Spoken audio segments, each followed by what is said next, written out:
Hi, this is Gabriel Aruda with ReverseAutoimmune.com, and in this video I want to address the question, is juicing good or is it harmful for autoimmune diseases? I personally advocate juicing as part of the healing process and reversing an autoimmune disease, and this has been questionable to some people. As a matter of fact, I had someone comment on one of my YouTube videos, and they said something like this: won't you just be giving more strength to my immune system that's already attacking me?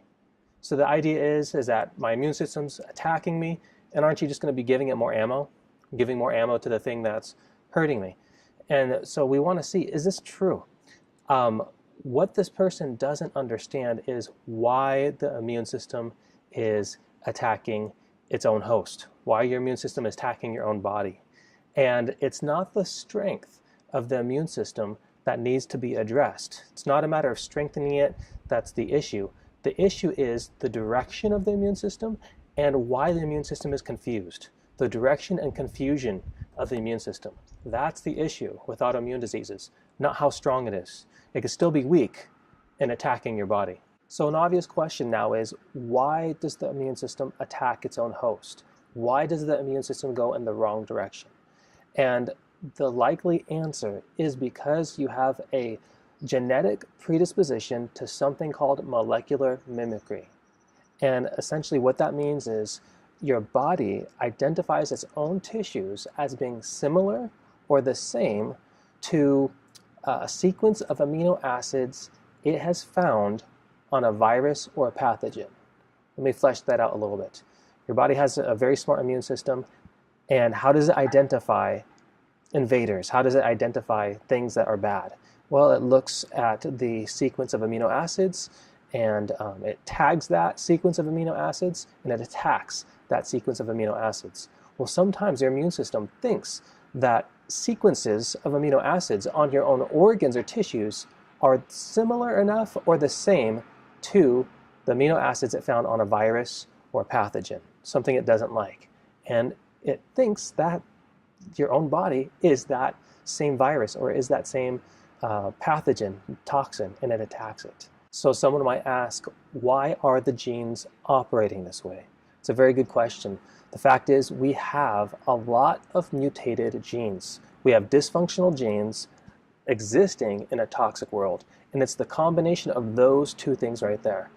Mutated or dysfunctional genes plus a toxic environment that's like the recipe for an autoimmune disease. And that's what we're dealing with. And the fact is, our race is mutating every successive generation. This is a scientific fact. Every successive generation has more mutations than the one prior to it. We're degenerating as a people. However, there is something wonderful called epigenetics. And what epigenetics simply means is, through lifestyle choices, you can actually help control, to a certain degree, how your genes express. And epi means above, so this is factors that are above the genes, epigenetics.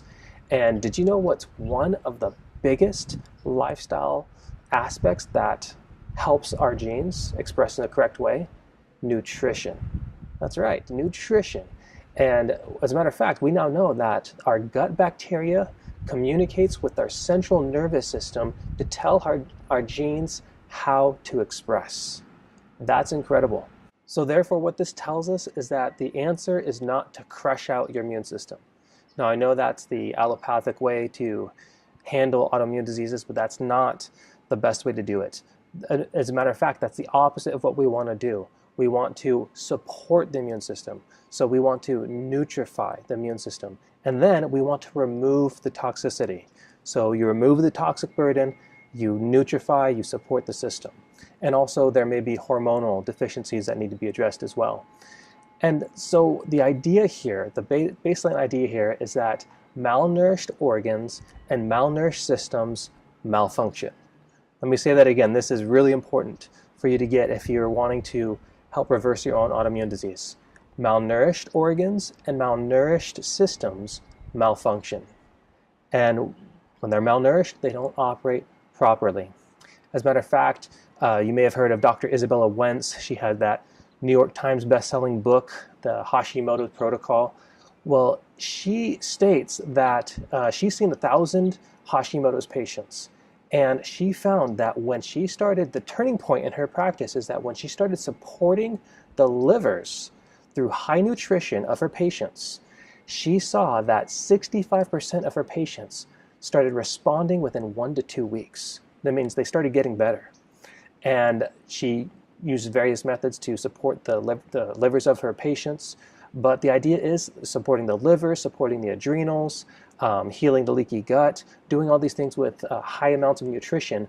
Wake up, as she calls it, wake up those systems and cause them to start doing their jobs and functioning properly. So another really important aspect is that we also have to heal the leaky gut simultaneously. As long as the gut is still damaged, it's going to cause problems. But when we have a healed gut plus the body's nutrition is balanced, that means the immune system is going to start functioning properly.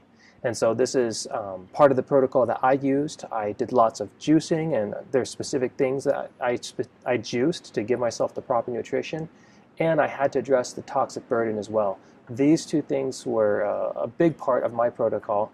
If you want, you can go on our website, reverseautoimmune.com. I got 3 free ebooks where I talk about how I reversed my autoimmune disease, how I overcame chronic fatigue, and also how I overcame a really terrible autoimmune-induced fungal skin infection. And so I hope this video has been informative to you. May you be blessed in your pursuit of health.